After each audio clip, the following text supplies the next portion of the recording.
تاجدار کائنات نبی رحمت اللہ کے رسول صلی اللہ تعالی علیہ وآلہ وسلم نے ارشاد فرمایا، آپ نے فرمایا کہ مجھے قسم ہے اس ذات کی جس کے قبضہ قدرت میں محمد کی جان ہے صلی اللہ تعالی علیہ وسلم۔ فرمایا ثلاث، تین چیزیں ہیں جن پر میں قسم کھا کر کہہ سکتا ہوں، تین چیزیں جن پر میں قسم کھا کر بیان کر سکتا ہوں۔ اب سب سے پہلی بات تو یہ کہ آقا علیہ الصلوۃ والتسلیم نے اپنا خطاب قسم سے شروع فرمایا۔ فرمایا مجھے قسم اس ذات کی جس کے قبضہ قدرت میں محمد کی جان ہے۔ اپنی بات اور اپنے خطاب کو اور اپنے گفتگو کو حقانیت دینے کے لیے، سچائی اور صدق بیان ہونے کے لیے، حتیٰ کہ آقا علیہ الصلوۃ والتسلیم قسم نہ بھی کھاتے تو بھی ہر کسی کو یقین تھا، ہر کوئی اعتماد کرنے والا تھا، کوئی بھی آقا علیہ الصلوۃ والتسلیم کی گفتگو میں شک کرنے والا نہ تھا۔ لیکن اس کے باوجود بھی آقا علیہ الصلوۃ والتسلیم نے اپنے خطاب کو عظمت اور مقام بخشنے کے لیے قسم کھائی،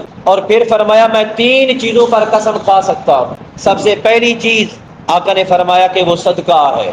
میں خیرات و صدقات پر قسم کھا کر کہہ سکتا ہوں کہ صدقہ دینے والے کا مال کبھی ختم نہیں ہوگا، اس کے مال میں کبھی کمی نہیں آئے گی۔ پھر آقا علیہ الصلوۃ والتسلیم نے فرمایا اس لیے میں کہتا ہوں فتصدقوا، میرے غلاموں تم صدقہ کیا کرو۔ میں قسم کھا کر کہہ سکتا ہوں کہ صدقہ کرنے والے کا مال کبھی ختم نہیں ہو سکتا۔ پھر آگے فرمایا ولا یعفو عبد عن مظلمۃ، میں قسم کھا کر کہہ سکتا ہوں کہ معاف کرنے والے کی عزت میں کبھی کمی نہیں آئے گی۔ معاف کیا کرو، رب تعالیٰ تمہاری عزت میں مزید اضافہ عطا فرمائے گا۔ اور اس کے بعد فرماتے ہیں میں قسم کھا کر کہہ سکتا ہوں کہ جو شخص کسی ایک مرتبہ کسی سے مانگتا ہے تو رب تعالیٰ اس پر اپنی رحمت کے دروازے بند کر دیتا ہے۔ کیوں؟ کیونکہ رب تعالیٰ فرماتا ہے اب اس کو مانگنے کا انداز آ گیا ہے، اب یہ مخلوق کے سامنے مانگ سکتا ہے، ہاتھ پھیلا سکتا ہے، فلہذا اب میرے رزق اور میری رحمت کے، میری برکتوں کے دروازے اس پر بند ہو گئے، اب یہ مانگتا ہی پھر۔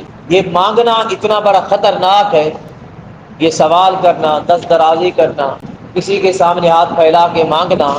آقا علیہ الصلوۃ والتسلیم نے فرمایا مانگنے والے لوگوں کے چہرے پر کل قیامت کے دن گوشت کا ٹکڑا نہیں ہوگا، فقط ہڈیوں کا ڈھانچہ ہوگا۔ ایک دوسرے مقام پہ آقا علیہ الصلوۃ والتسلیم نے فرمایا کہ ان کی پیشانی پر مہر لگا دی جائے گی کہ یہ وہ لوگ ہیں جو مانگتے تھے، مانگنے والے تھے۔ اور صحابہ کرام کو جب آقا علیہ الصلوۃ والتسلیم نے حکم دیا کہ مانگنا نہیں کچھ بھی، کسی سے سوال نہیں کرنا مانگنے کا، تو صحابہ کرام فرماتے کہ اگر وہ گھوڑے پر بیٹھے ہوتے، ان کی لاٹھی گر پڑتی، ان کا چابک گر پڑتا زمین پر، تو وہ کسی کو یہ نہ کہتے کہ مجھے اٹھا کر دو، بلکہ خود اترتے اور اٹھا لیتے کہ کہیں سوال کرنے والوں میں شامل نہ ہو جائیں۔ سوال انتہائی خطرناک چیز ہے۔ اور دوسرے نمبر پر معاف کر دیا کر، معاف کر دینے پر رب تعالیٰ مزید عزتوں سے نوازتا ہے۔